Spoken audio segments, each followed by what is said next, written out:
So the question has been asked in JEE Mains 2019. It says that a block kept on a rough inclined plane as shown in figure remains at rest up to a maximum force 2 Newton down the inclined plane. The maximum external force up the inclined plane that does not move the block is 10 Newton. The coefficient of static friction between the block and the plane is. So if you look at the diagram, what we're given in the question is that there are two scenarios. One in which we apply a force of 2 Newton down the inclined plane but the block remains at rest.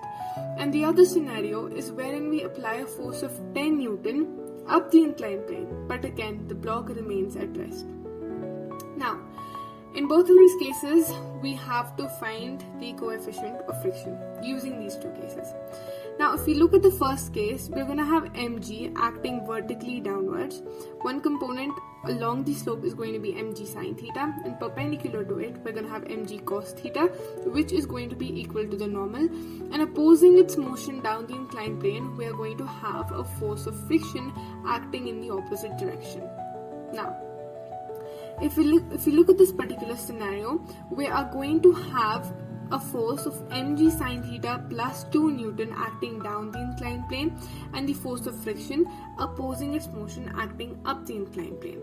And since the block is stationary, the two forces must cancel each other out. Only then will the acceleration be zero when F net is going to be zero and the block is going to remain at rest.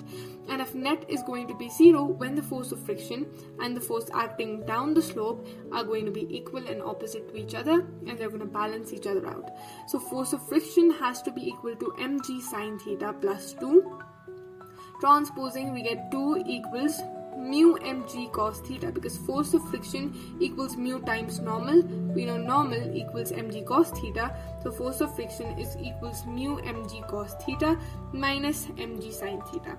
So we take out mg common, mu cos theta minus sin theta. So we can actually generally just remember the formula for acceleration of a block while moving down a rough inclined plane, that is g mu cos theta minus sin theta multiplied with mass, and we get force. Force equals mass into acceleration. So we can easily get this equation or relation from that part too. Now, if we look at the second part of the question, we are given with another inclined plane. And in this part, in this inclined plane, we are applying a force of 10 Newton up the inclined plane.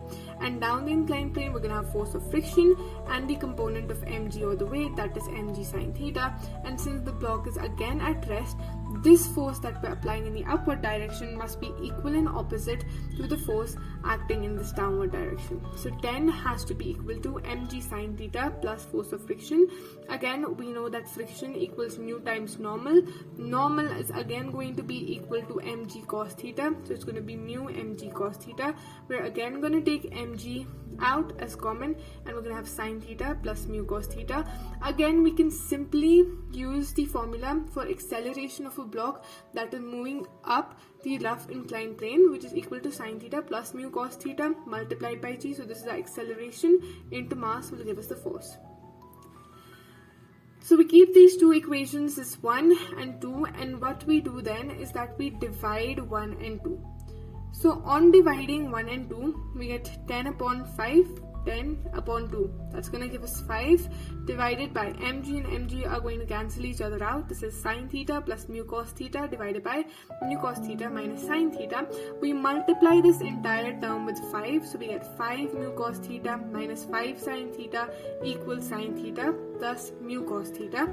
So we transpose mu cos theta to this side. It is 5 mu cos theta minus mu cos theta, that is 4 mu cos theta. And we transpose 5 sine theta to the RHS, and we get 6 sine theta. Now we actually have to find the value of the coefficient of friction in both of these cases. So coefficient of friction is going to be 6 upon 4 into tan theta. Now we can cancel it out as 3 upon 2, and theta, that is angle of inclination of the two inclined planes, is given to be 30 degrees. So we can generally substitute in the values, that is 3 upon 2 into 1 upon root 3, and what we get is root 3 upon 2, because root 3 cancels out with 3, it's root 3 upon 2, and that is our coefficient of friction for the two inclined planes.